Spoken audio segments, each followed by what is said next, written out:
Please doctor Sudhanshu Trivedi, please from Rajya Sabha gallery. जी Rajya Sabha gallery से जी सॉरी राज्यसभा चैम्बर से। हाँ बिल्कुल। माननीय उपसभापति महोदय, आज हम जिस विषय के ऊपर इस सदन में चर्चा कर रहे हैं, हमारे कई पूर्ववर्ती वक्ताओं ने कहा कि वो विश्व की सबसे बड़ी महामारी है, परंतु मैं कहना चाहूंगा कि अभी जब 2 दिन पूर्व स्वास्थ्य मंत्री जी ने डिटेल दिया था कि इस समय विश्व के 215 देश इससे प्रभावित हैं। आज तक कभी ऐसा नहीं हुआ कि कोई एक ऐसी परिस्थिति रही हो जो एक साथ इतने बड़े देशों को प्रभावित कर सके। तो यह मनुष्य जाति के ज्ञात इतिहास की सबसे व्यापक चुनौती है। This is the biggest challenge in the documented history of man. कृपया गैलरी नंबर 1 कृपया आपस में बात न करें। और आप समझ सकते हैं कि जब इतनी व्यापक चुनौती और इतनी गंभीर चुनौती, तो इसका सामना करने के लिए हमें क्या क्या चाहिए? हमें उससे सामना करने के लिए एक मनोबल चाहिए, यानी संकल्प चाहिए, फिर संसाधन चाहिए, उसके साथ साथ सभी वर्गों के साथ समन्वय चाहिए, और चूंकि यह प्राण घातक है तो संवेदनशीलता भी चाहिए। अब मैं सभापति महोदय यह भी थोड़ा बताना चाहूंगा कि चुनौती के सामने हम खड़े कहां थे। यदि आप देखें तो इस परिस्थिति में चाइना की परिस्थिति थोड़ी विचित्र, अलग और संदिग्ध है, तो एक बार उसको छोड़ दें तो हम दुनिया के सबसे बड़े देश थे। दुनिया के सबसे बड़े देश ही नहीं, जहां आज भी 2/3 से अधिक लोग ग्रामीण क्षेत्र में रहते हैं। यदि 2011 की जनसंख्या को माने तो 27% लोग आज भी निरक्षर थे, यानी जो समझ ही नहीं सकते थे कि क्या लिखा हुआ है।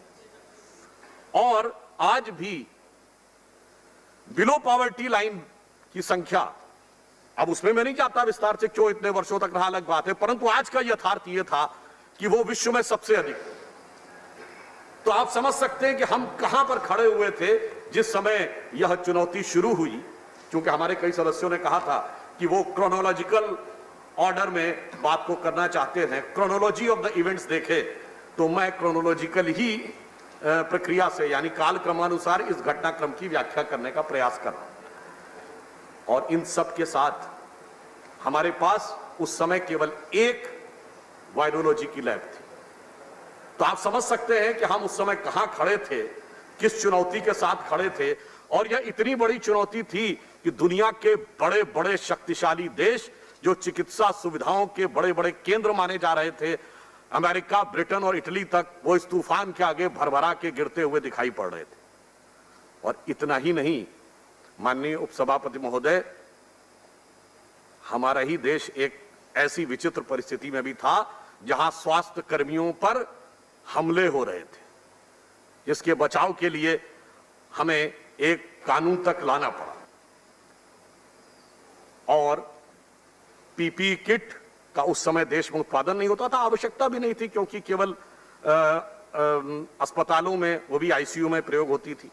सैनिटाइजर और मास्क बहुत सीमित संख्या में बन रहे थे, और दूसरी तरफ ये वैश्विक तूफान सामने आकर खड़ा हो रहा था।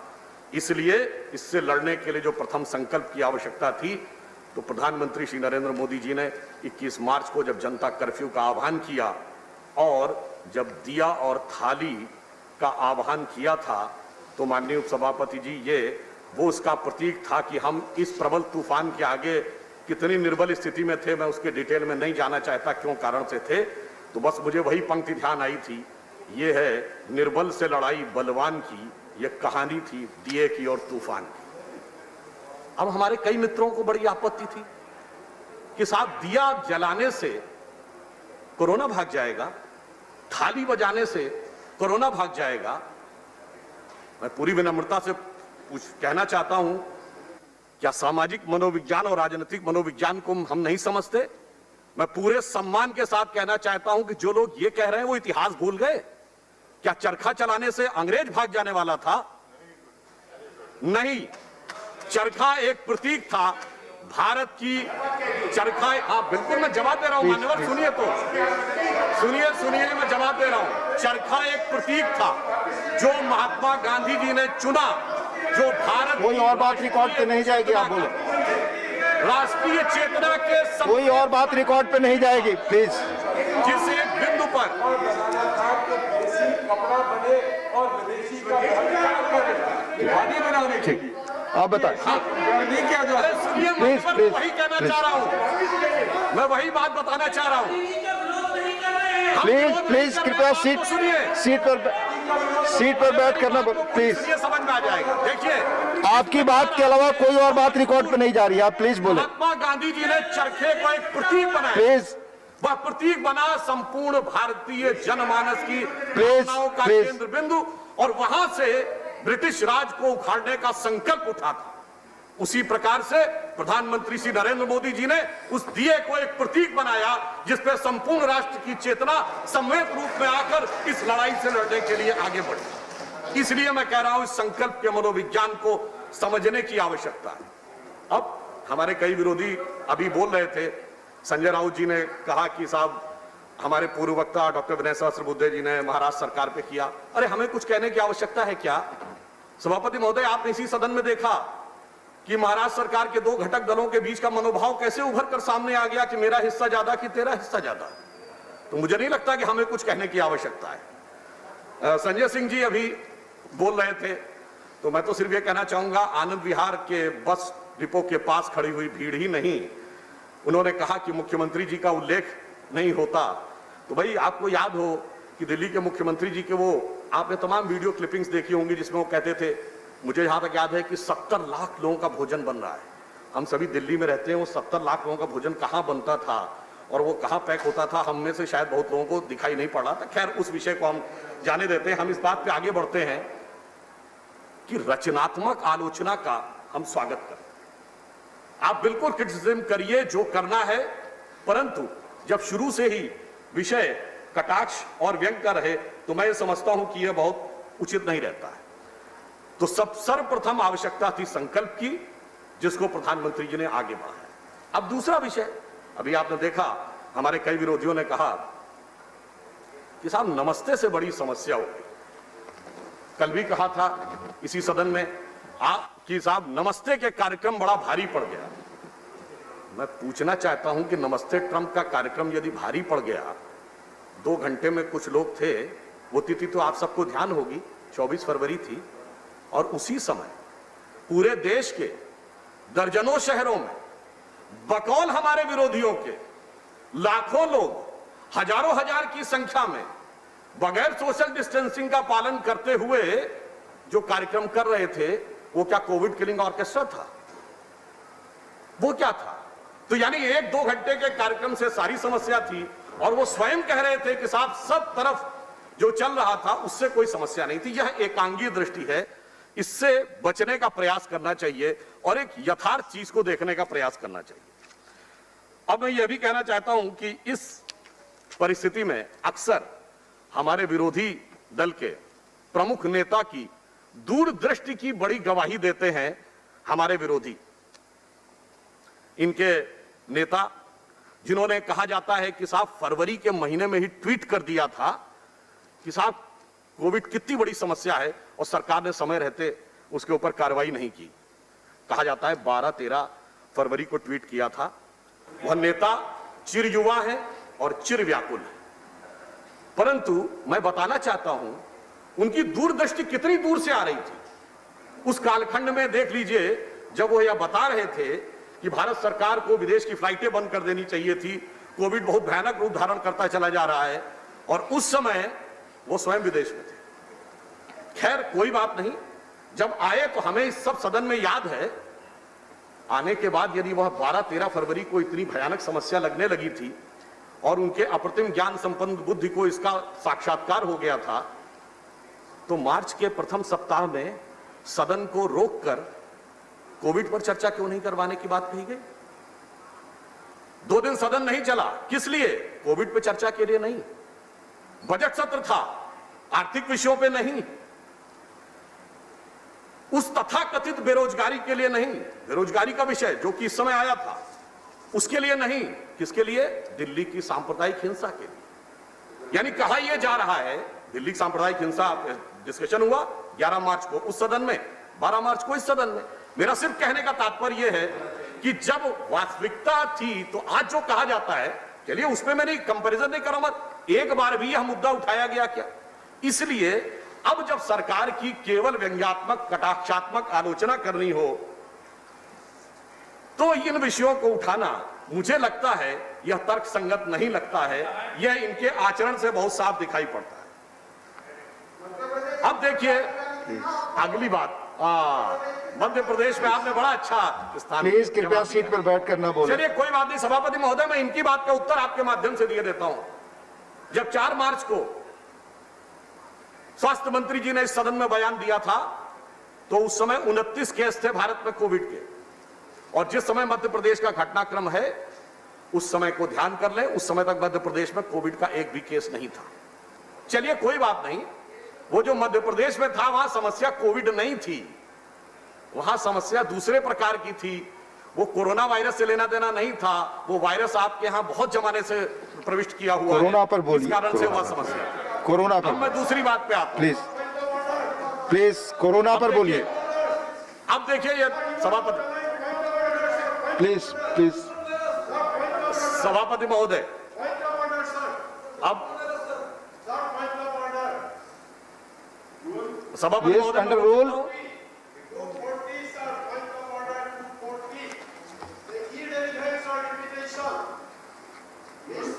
After having called the attention of the council to conduct of a member who persists in irrelevance, he is saying the irrelevance thing, sir. Thank you, I have seen it. I have seen it. ये request मेरा सारे सदस्यों से है, कृपया follow this, ये सारे सदस्यों से है ये रिक्वेस्टेड, प्लीज। अब मैं अपना विषय आगे बढ़ाता हूं। अगला प्रश्न ये किया गया कि लॉकडाउन अचानक कर दिया गया 4 घंटे में, इसको विस्तार से करना चाहिए था, विचार करके करना चाहिए था। तो मैं सभापति महोदय बताना चाहता हूं, हम सभी विद्वान सदस्यों को यह अवज्ञात है कि हमारे यहां स्थिति यह थी कि उस समय तक सैनिटाइजर भी बहुत कम संख्या में थे, संसाधन कम संख्या में थे, मास्क कम संख्या में थे, और हम दुनिया के एकमात्र देश हैं जहां 1.5 करोड़ लोग रोज ट्रेन में चलते हैं। ऐसी आधे से ज्यादा दुनिया के देशों की तो आबादी उतनी नहीं है जितना हमारे यहाँ प्रतिदिन लोग ट्रेन में चलते थे, और इससे ज्यादा लोग राज्यों की परिवहन की बसों में चलते हैं। आप कल्पना करें कि यदि यह कहा जाता कि 2 दिन के बाद सब कुछ होने वाला है, तो उस समय के होने वाली अव्यवस्था, उस समय की होने वाली भगदड़ और उस समय की जो परिस्थितियां उत्पन्न होती उसका सहज स्वाभाविक अनुमान लगाया जा सकता है। जैसे एकदम से कोई वज्रपात होता है तो उस समय आपके पास प्लानिंग करने का वक्त नहीं होता है, समय रहते उसके ऊपर कार्रवाई करनी होती है। और प्रधानमंत्री जी ने जो किया, अगर आप याद कर रहे हैं, उस समय के WHO ने उसकी प्रशंसा करते हुए उसका अनुमोदन किया। अब मैं ये कहना चाहता हूं कि सिर्फ जो गृह मंत्रालय के द्वारा जवाब दिया गया कि यदि वह लॉकडाउन देर से होता तो 14 से 29 लाख लोग और प्रभावित हो सकते थे, 38,000 से 78,000 जाने जा सकती थी। आदरणीय आनंद शर्मा जी ने कल ये कहा था कि ये आंकड़ा बहुत वेरिएबल है। मैं मानता हूं ये वेरिएबल है, बल्कि मैं यह मानता हूं कि शायद गृह मंत्रालय ने बड़ी मितव्ययता के साथ इस आंकड़े को प्रस्तुत करने का प्रयास किया है। अन्यथा आप समझ सकते हैं कि अगर आपने देखा हो, जब हमने अपनी आंखों से कोविड काल में देखा कि चाहे मुंबई का तिलक टर्मिनल हो या आनंद विहार दिल्ली का हो, इतनी भीड़ हमने कोविड काल में देखी, तो आप कल्पना करिए यदि कह दिया जाता कि 2 दिन बाद होने वाला है और अब आप सब जाइए, तो क्या परिस्थिति होती, इसका सहज अनुमान लगाया जा सकता है। अब अगला प्रश्न आता है कि आप समन्वय कितना कर रहे थे। अगला आरोप था कि समन्वय नहीं किया। तो मैं यह बताना चाहता हूं कि प्रधानमंत्री जी ने, आप सभी ने देखा, मुख्यमंत्रियों से निरंतर समन्वय किया, सभी विपक्षी दलों के नेताओं के साथ बातचीत की। इतना ही नहीं, डॉक्टरों के साथ, विषय के विशेषज्ञों के साथ, इतना ही नहीं कलाकारों, धर्माचार्यों, खिलाड़ियों, व्यवसायियों, उद्योगपतियों, किसी के भी साथ उन्होंने समन्वय में कोई कोर कसर नहीं छोड़ी थी। यानी सभी लोगों के साथ वह समन्वय, और अगर मैं ये कहूं कि समाज का कोई भी तबका ऐसा नहीं था जिसमें उन्होंने किसी भी प्रकार से छोड़ने का प्रयास किया हो, तो यह अतिशयोक्ति नहीं होगी। मैं याद दिलाना चाहता हूं लॉकडाउन के डिसीजन के बारे में। जिन लोगों को आपत्ति है, जब लॉकडाउन 1 से लॉकडाउन 2 की तरफ जाना था, तो केंद्र सरकार के द्वारा घोषित करने से 2 दिन पहले जिन 3 राज्य सरकारों ने लॉकडाउन की घोषणा कर दी थी, वो कौन थी? पंजाब, महाराष्ट्र और तेलंगाना। इसका अर्थ बहुत साफ है, और तीनों संयोग से विपक्ष की सरकारें थी। बहुत साफ है कि उस समय लॉकडाउन अपरिहार्यता थी, और दलगत भावना से अलग हटकर अगर हम देखें तो वह लॉकडाउन आवश्यक था, और प्रधानमंत्री जी ने पूरे समन्वय के साथ आगे बढ़ाया। और आपने देखा सिर्फ समन्वय इतना नहीं, सार्क देशों के राष्ट्राध्यक्षों के साथ भी उन्होंने वार्ता की, G20 के राष्ट्राध्यक्षों के साथ भी वार्ता की। और हम सबको वह दृश्य भी ध्यान होगा जब प्रधानमंत्री जी ने एक सामान्य नर्स से बात की थी, तो उस नर्स का मनोभाव आप उस चित्र में देखते तो वह देखते बन रहा था, जो कहीं ना कहीं इस बात का प्रमाण था कि बड़े बड़े राष्ट्राध्यक्षों से लेके और एक सामान्य स्वास्थ्य कर्मी तक प्रधानमंत्री समान रूप से समन्वय की बात कर रहे थे। कल हमारे तृणमूल कांग्रेस के नेता सदन ने यह कहने का प्रयास किया कि बंगाल की मुख्यमंत्री जी ने एक अवेयरनेस का प्रयास किया था जब उन्होंने जमीन के ऊपर वह सर्किल्स बनाए। अच्छा प्रयास था, पर उन्होंने कहा कि दूसरा दृश्य उन्हें याद नहीं आया। तो मैं कहना चाहता हूं, आप भूल गए, मुख्यमंत्री के द्वारा जमीन पर सोशल डिस्टेंसिंग का संदेश देते हुए सर्किल बनाने का दृश्य याद है, प्रधानमंत्री के द्वारा स्वच्छता का संदेश देते हुए झाड़ू लगाने का चित्र नहीं याद था। प्रधानमंत्री के द्वारा समाज के सबसे वंचित तबकों का पाद प्रक्षालन, पैर धोने का वो दृश्य नहीं याद था। जब दृश्य याद करिए तो सारे याद करिए। और वैसे तो देखिए, तस्वीर की जहां तक बात है तो थोड़ा सा मैं कहना चाहूंगा, भाई पश्चिम बंगाल के मुख्यमंत्री जी की भी एक बड़ी विशेष तस्वीर हुआ करती थी। जब हम लोग कोलकाता जाते थे तो यत्र तत्र सर्वत्र दिखती थी, आजकल वो नहीं दिखती है। और अब तो सभापति महोदय इंटरनेट पे भी आसानी से नहीं दिखती है। अब शायद वो तस्वीर तसव्वुर में चली गई है, इसलिए वो अब हृदय पटल पे होगी और दृश्य पटल पर दिखाई नहीं पड़ती। अब मैं ये कहना चाहता हूं कि अब अगर हम आगे बढ़े तो समन्वय के साथ साथ अगला प्रश्न आता है संसाधन। हमने क्या किया इन महीनों में?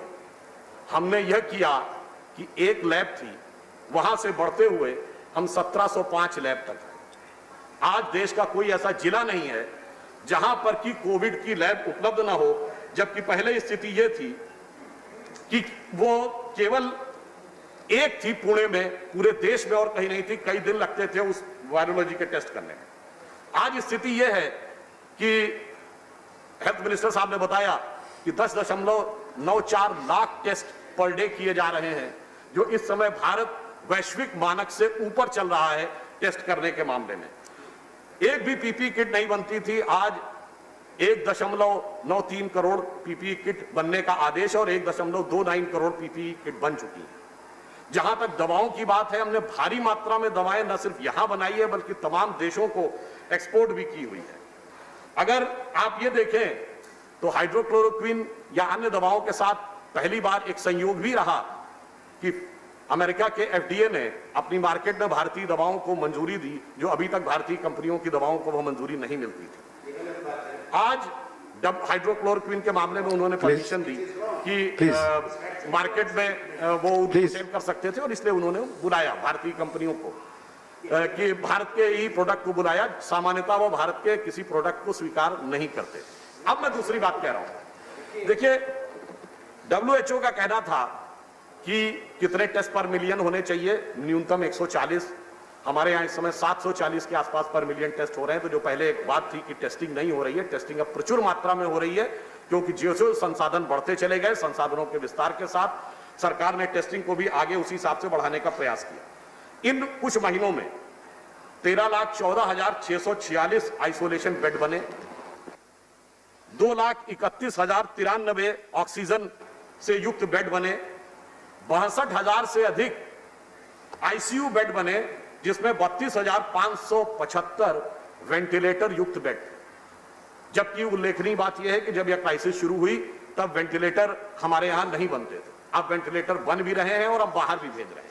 तो अगर हम इस प्रकार और अगर हम कुल मिला के देखें तो इस समय देश में 15,284 कोविड सेंटर्स हैं और 12,826 आइसोलेशन सेंटर्स हैं। यानी इन महीनों में संसाधनों की अभिवृद्धि जितनी की जा सकती थी वह हमने करने का पूरा प्रयास किया है। और इसी दिल्ली में 10,000 की क्षमता वाला वह एक कोविड हॉस्पिटल है, जिसका उद्घाटन गृह मंत्री श्री अमित शाह जी ने किया था और जिसमें भारत के केंद्रीय जो रिजर्व पुलिस फोर्स हैं उन लोगों ने उसे खड़ा करने में महत्वपूर्ण भूमिका निभाई। उसके लिए हम उनका अभिनंदन करते हैं। अब जैसा कि स्वास्थ्य मंत्री जी ने बताया था कि 3 वैक्सीन के ऊपर एडवांस स्टेज में काम चल रहा है। अभी समाचार पत्रों में आया था कि शायद रूस से वैक्सीन खरीदने की प्रक्रिया भी आगे चल रही है। तो ये वो चीजें हैं जो संसाधनों के विकास में हम आगे बढ़ने का प्रयास कर रहे हैं। परंतु इसी के साथ हमने एक नई प्रक्रियाओं का भी प्रयास किया। जो हम सिर्फ एक ही प्रकार की चिकित्सा पद्धति से यह संदेश या समाधान पाने का प्रयास करेंगे, इसलिए इंटरडिसिप्लिनरी आयुष टास्क फोर्स का गठन किया गया। पहली बार आयुर्वेद और CSIR मिलकर रिसर्च करेंगे, क्योंकि जनरल इम्यूनिटी को बढ़ाने की जो क्षमता आयुर्वेद और अन्य चिकित्सा पद्धतियों में है वो सामान्य चिकित्सा पद्धतियों में नहीं थी। तो इसका भी एक प्रयास किया गया और पहली बार ऐसा हो रहा है जब उन गैर परंपरागत चीजों को, जिनको गैर परंपरागत चिकित्सा माना जाता था, मेन स्ट्रीम से हटकर उनको मेन स्ट्रीम में लाकर वैज्ञानिकता के साथ स्थापित करने का प्रयास किया जा रहा है। यानी वैक्सीन भी और इम्यूनिटी बढ़ाने का प्रयास भी, और यह एक अल्टरनेटिव टेक्नोलॉजी से आगे बढ़ने का वह प्रयास भी किया जा रहा है। यह मैं सिर्फ यह बताना चाहता हूं कि हम लोगों ने संसाधनों में आगे बढ़ने का कितना कार्य किया। अभी हमारे एक सम्मानित सदस्य उत्तर प्रदेश के बारे में प्रश्न कर रहे थे, तो मैं सिर्फ यह कहना चाहूंगा कि उत्तर प्रदेश जनसंख्या में लगभग ब्राजील के बराबर है। और आज अगर आप तुलना करें तो उत्तर प्रदेश की जनसंख्या 23.78 करोड़ है और ब्राजील की जनसंख्या 21 करोड़ है। परंतु ब्राजील में 34.6 लाख केस हैं और उत्तर प्रदेश में 1.1 लाख केस हैं, 1.11 लाख। डेथ जहां तक है ब्राजील में 1.72 हुई है लाख हुई हैं और उत्तर प्रदेश में 2,867, जबकि टेस्टिंग उत्तर प्रदेश में इस समय सर्वाधिक हो रही है। इसका अर्थ यह हुआ कि देश तो छोड़िए, जो उत्तर प्रदेश के बारे में प्रश्न कर रहे थे, चूंकि मैं उत्तर प्रदेश से आता हूं, तो उत्तर प्रदेश की सरकार ने कोविड को नियंत्रण करने में इतना महत्वपूर्ण कार्य किया है कि अगर हम ब्राजील के इंफ्रास्ट्रक्चर से तुलना करें तो वो काफी बड़ी एक उपलब्धि नजर आती है। अगला विषय यह आता है सभापति महोदय कि सिर्फ संसाधन ही नहीं, संवेदनशीलता भी चाहिए। यदि संवेदनशीलता की बात आती है तो प्रधानमंत्री जी ने जब यह घोषणा की कि देश के 80 करोड़ गरीबों को, और अब तो किया नवंबर के महीने तक राशन मिलेगा, मुफ्त मिलेगा, ये और कोई नहीं, ऐसी कोई, इसमें मैं कोई नहीं कह रहा कि ये कोई बहुत बड़ी बात उनके लिए, यह सिर्फ संवेदनशीलता का प्रमाण। जिस समय हमने कहा कि मिडिल क्लास के लिए EMI में छूट हो या MSME के लिए परिभाषा में ही बदलाव कर दिया गया, यह सिर्फ संवेदनशीलता का प्रमाण था।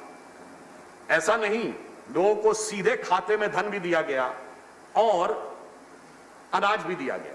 जो हमारे सम्मानित विरोध के मित्र या कहते हैं कि उस समय सारा पैसा कैश में देना चाहिए, अब बताइए जब पहले 2 महीने संपूर्ण लॉकडाउन था, उस समय अगर किसी के पास पूरा का पूरा कैश भी हो तो उसके लिए भोजन जुटाना ज्यादा समस्या है, बजाय इसके कि उसके पास अनाज भी हो और उज्ज्वला स्कीम के तहत फ्री गैस भी उपलब्ध हो और प्लस कुछ पैसे भी उपलब्ध हो, तो वो ज्यादा बेहतर जीवन यापन कर सकता था, जिसके बारे में सुव्यवस्थित ढंग से प्रधानमंत्री जी ने संवेदनशीलता के साथ काम किया है। अब मैं एक और बात भी कहना चाहूंगा कि हमारे विपक्ष के मित्र अक्सर शायद यह बात भूल जाते हैं कि वो सिर्फ विपक्ष में नहीं है, वो अनेक राज्यों में सत्ता पक्ष में भी है। और अगर आप सभी लोग ध्यान दें तो उत्तर भारत में सबसे समृद्ध राज्य कौन माना जाता है? पंजाब। पश्चिम भारत में देखिए तो जहां आर्थिक राजधानी है महाराष्ट्र। पूर्वी भारत में सबसे बड़ा राज्य और सबसे सक्षम राज्य बंगाल। और वह राज्य जहां की स्वास्थ्य सुविधाएं मूल रूप से स्वास्थ्य जागरूकता सबसे अच्छी है वह है केरल, जहां के स्वास्थ्य कर्मियों की देश में ही नहीं दुनिया में मांग रहती है। तो बेहतर यह रहता कि वो इन राज्यों में जिनके पास वैसे भी अच्छे साधन हैं कुछ कर दिखाते और फिर हमारे सामने उदाहरण प्रस्तुत कर देते, क्योंकि हेल्थ एक प्राइमरी स्टेट सब्जेक्ट है। अपने संसाधनों से करके दिखाते और फिर कहते देखिए साहब हमने ये किया, आप हमारे सामने उदाहरण करते। यह होता रचनात्मक। अब परंतु अब आप याद करिए जिस समय कोविड के दौर में राहुल गांधी जी तमाम लोगों से बातचीत कर रहे थे, उन्होंने नोबेल पुरस्कार विजेता अभिजीत बनर्जी से भी बात की थी। आप में से कोई भी जाके चेक कर सकते हैं। जब मजदूरों का विषय आया और वो मुंबई के संदर्भ में था तो अभिजीत बनर्जी जी का विचार था, ये कोई हमारा विचार नहीं है, कि मजदूरों की समस्या मूलतः स्थानीय सरकारों की समस्या है और उन लोगों को इसको अधिक सक्रियता से लेना चाहिए। केंद्र सरकार उसमें सिर्फ सहयोग कर सकती है और केंद्र सरकार ने अपनी तरफ से जो सहयोग करने का प्रयास किया उसमें चाहे ट्रेन के माध्यम से लाखों मजदूरों को अपने गंतव्य तक पहुंचाना हो अथवा वंदे भारत मिशन के द्वारा विदेश में फंसे हुए भारतीयों को लाना हो, इस प्रकार के सभी संवेदनशीलता के साथ कार्य हमारी सरकार ने इस दरमियान में किए। अब वैसे विपक्षी सरकारों ने भी कुछ अच्छे काम का न्यूज बनाई थी उस समय। याद करिए जब कोविड का प्रारंभिक दौर था सभापति महोदय, तो हम लोग भीलवाड़ा मॉडल की बात करते थे। फिर बाद में कुछ ऐसा हुआ कि वो भीलवाड़ा मॉडल चलाने वाली सरकार खाली बसों को भगाने में और भागते विधायकों को बचाने के बीच के गड़बड़ झाले में फंस गई, तो फिर भीलवाड़ा मॉडल पार्श्व में जाता चला। आप राज्य सरकार को नहीं अपनी बात मैंने तो जो बात कही कि संकल्प भी चाहिए था, समन्वय भी चाहिए था, संवेदनशीलता भी चाहिए थी और संसाधन भी चाहिए था, ये हम लोगों ने सब किया। परंतु एक बात ये कहना चाहूंगा कि देखिए